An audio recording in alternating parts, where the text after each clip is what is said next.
তখন বাজছে প্রায় দুপুর 1টা। আমি স্নান সেরে ভাত খাবো বলে রেডি হচ্ছি, তখন ফোন এসেছে যে ম্যাডাম আপনার একটা পার্সেল আছে। পার্সেল আছে বলতেই তো আমার মনটা ভীষণ খুশি হয়ে গেছে। বুঝতেই পারছো অবশ্যই কিসের পার্সেল। তোমাদের সাথে ভিডিওটা শেয়ার করা হয় না, ভিডিওটাতে বলে দেবো যে আমার রিং লাইটটা কত দাম নিয়েছে, কি নিয়েছে না নিয়েছে, কোথা থেকে নিয়েছি সব তোমাদের সাথে ভিডিওটাতে বলে দেবো। ভিডিওটা পুরোটা দেখো।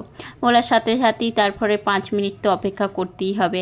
তারপর দাদাটাই এসে পার্সেলটা আনবক্সিং করছে, কারণ এই সকল জিনিস নিতে গেলে ওনারা আনবক্সিং করে দেখিয়ে দেয়। আর আমি রিং লাইটটা নিয়েছি ডিজিটেকের, কারণ আমার সবসময় একটু ভালো কোম্পানি দেখে নেওয়ার কিন্তু খুব ভালো লাগে আর কি। জিনিসগুলোর একটা তবু গ্যারান্টি থাকে। হ্যাঁ, 500-600 টাকা থেকেও কিন্তু অনেক রকম রিং লাইট পাওয়া যায়। আমি ভাবলাম যে সেই যখন নেব একটু ভালো দেখেই নিই, একটু দামি। হ্যাঁ, 500-600 টাকার কোয়ালিটিরই রিং লাইটটা, মানে আমার হয়তো নানা রকম লাইট বা ডিজিটাল নয়, মানে নর্মাল ব্ল্যাক অ্যান্ড হোয়াইটই রিং লাইটটা, দেখি বুঝতে পারছো। আর খুব বড়ও নয়, মিডিয়ামগুলো। তো দাম নিয়েছে সেটাও বলে দিচ্ছি।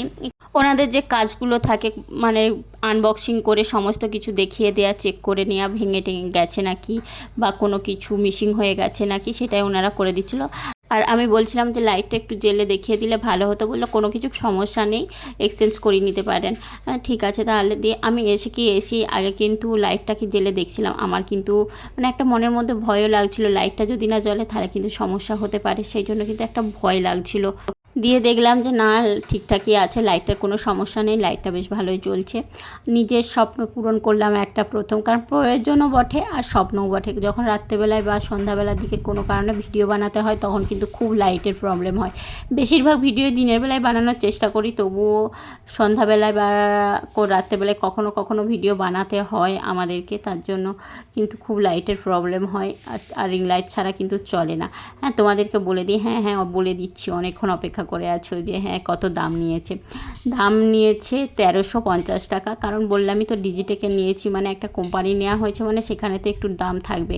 আর নিয়েছি আমি ফ্লিপকার্ট থেকে নিয়েছি, আর 1350 টাকা। তো 600, 700, 500 থেকেও কিন্তু রিং লাইট, সুন্দর রিং লাইট পাওয়া যায়। আর এইদিকে দেখো আমি স্ট্যান্ডটা নিয়ে পড়েছি। স্ট্যান্ডটা ফোল্ডিং, মানে উল্টো দিকে ভাঁজ করা ছিল, ফোল্ডিং সিস্টেম। আমি তো পুরো ভয় খেয়ে গেছিলাম, তাই তো স্ট্যান্ডটা ভাঙা নয় তো, স্ট্যান্ডটার কোনো সমস্যা নেই তো, সোজা দিকের জায়গায় উল্টো দিকে কেন, এরকম একটা ভয় লাগছিল। আমি যে তাহলে তো আমার রিটার্ন করাতে হবে, মুশকিল হয়ে গেল। দিয়ে যাই হোক একটু নাড়াচাড়া করার পরে দেখতে পেলাম না, স্ট্যান্ডটা ঠিকই আছে। তবে স্ট্যান্ডটা যে বিশাল কিছু লম্বা সেটা নয়, স্ট্যান্ডটা খুব জোর 5 থেকে 5.5 ফুট হাইট হবে, এর বেশি কিন্তু স্ট্যান্ডটা হাইট হবে না। আর এমনি নর্মাল স্ট্যান্ডগুলো কিনতে গেলে কিন্তু শুধু স্ট্যান্ড আর কি, যেটা কিনতে যায় সেটা কিন্তু 7 ফুটের মতন হাইট হয়, সেই রকম আমার আছে। তো অতটা হাইটের খুব একটা প্রয়োজন নেই, এই 5 ফুট হাইটেতেই যথেষ্ট। নিজের প্রথম পেমেন্টে নিজের একটা প্রয়োজনীয় বলতে পারো, শখ বলতে পারো, একটা পূরণ করলাম। ভীষণ খুশি লাগছিল, মানে এতটা খুশি তোমাদেরকে বলে বোঝানোর নয়। তোমাদেরকে দামও বলে দিলাম, কোথা থেকে নিয়েছি তাও বলে দিলাম। যাই হোক, সকলে ভালো থেকো, সুস্থ থেকো। আমার রিং লাইটটা মোটামুটি আমি সেট করে নিয়েছি, এরপরে তো ভিডিও করতে খুব একটা সমস্যা হবে বলে মনে হয় না। নিজের প্রয়োজনে নিজের রোজগারের টাকায় একটা জিনিস কিনা কিন্তু ভীষণই আনন্দের। টাটা, সকলে ভালো থেকো।